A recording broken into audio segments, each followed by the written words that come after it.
Bonjour et bienvenue dans ce caricaturé.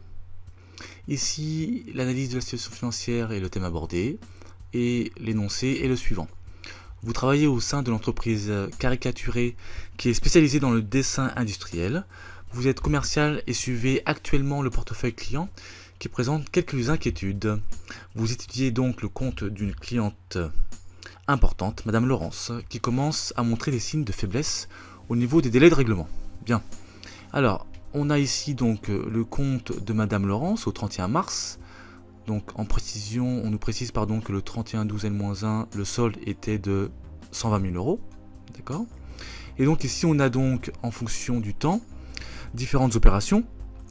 Donc des règlements, des factures, des chèques, etc. avec les montants.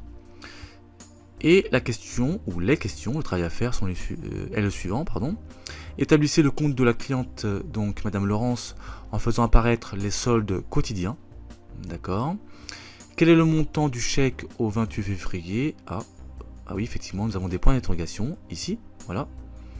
Et dernière question, quel est le montant du solde au 31 mars N? Bien. Alors, ce qu'on va faire, c'est qu'on va essayer, hop, comme ça, voilà. Et on va se diriger vers la partie donc proposition de correction, un peu plus bas, pour remplir ce tableau. Ici, nous avons mis en évidence donc, alors, pas évident, voilà. Donc en évidence les libellés, les différentes opérations, et ici les règlements et les factures. Alors il faut savoir que ici les règlements viennent diminuer le solde de Madame Laurence, alors que les factures, à l'inverse, augmentent le solde. Donc bien attention, on va le mettre, on va l'indiquer ici. On va indiquer que les factures donc augmentent le solde. Voilà. Et à l'inverse, les règlements donc diminuent le solde. Voilà. Donc attention à ne pas se tromper entre règlement et facture au niveau des signes. Et donc ici on va indiquer le solde au jour le jour après chaque opération.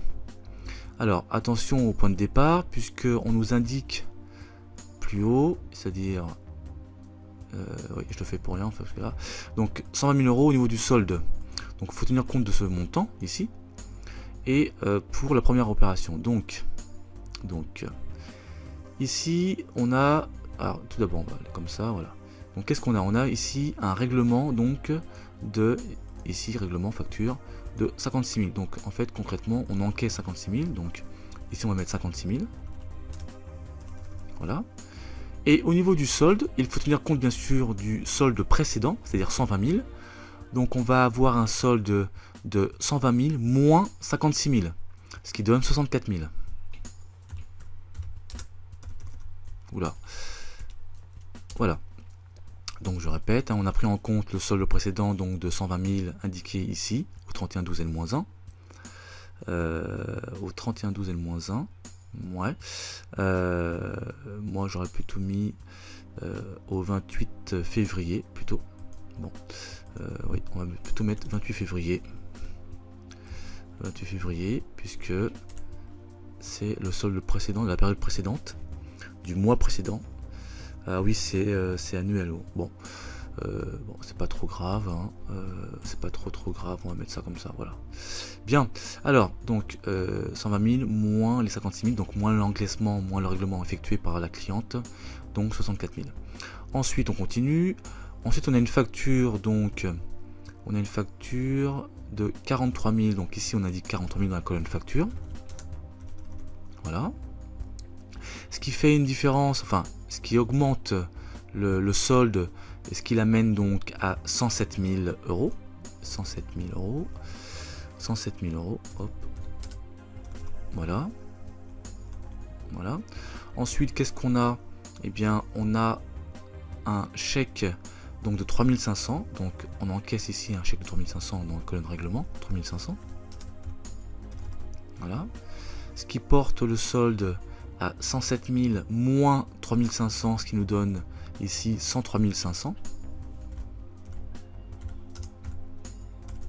Voilà. Ensuite, il y a la facture donc de 12 500 qu'on indique ici. Ce qui donne un solde donc de 103 500 plus 12 500, ça nous donne 116 000 tout rond. Voilà. Ensuite, on a encore une facture de 650 € qu'on indique ici.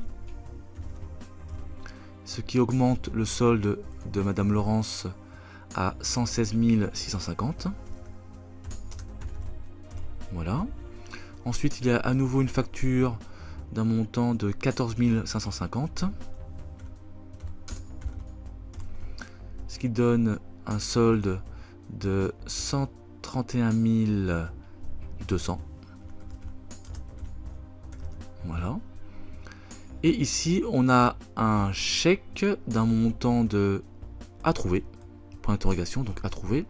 On suppose qu'elle règle la totalité du montant dû, c'est-à-dire en fait le solde, ce qu'elle nous doit, 131 200. Donc ici, on va indiquer 131 200. Voilà. Ce qui donne un solde nul, bien sûr, puisqu'elle a réglé la totalité de sa dette. 0. Voilà.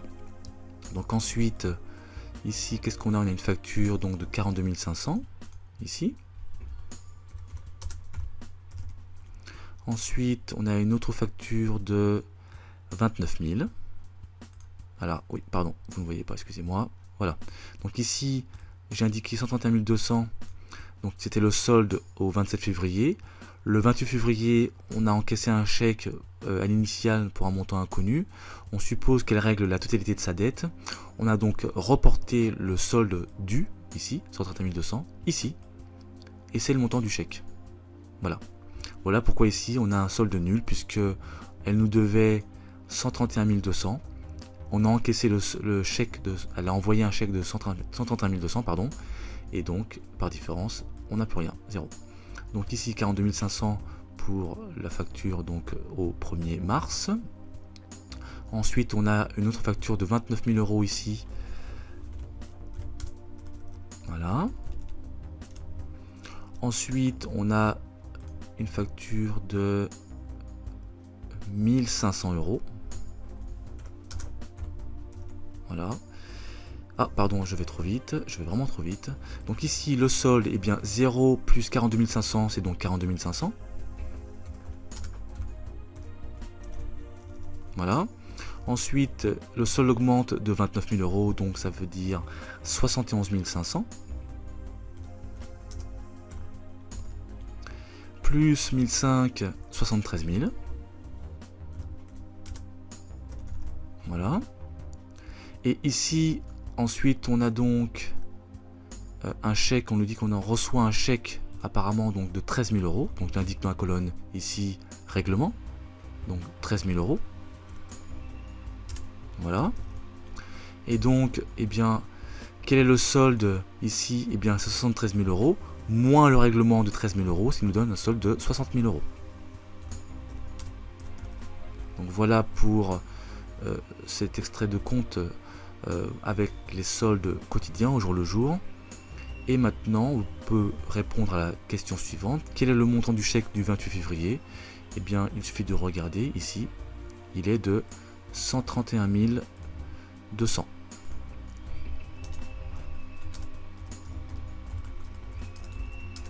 Donc le montant du chèque est de 131 200 €. Donc, vous ne voyez pas. Alors, je vais enlever ça. Voilà. Voilà. Donc 131 200 €. Et donc, pour répondre ensuite à la question suivante, c'est-à-dire quel est le montant du solde ici au 31 mars, eh bien, il est de 60 000 €. Donc, on va mettre le solde est de 60 000 €. Voilà. Et bien voilà, cette exo vidéo est maintenant terminée. Je me rends vers la partie énoncée. Et je vous dis à bientôt sur exo vidéo.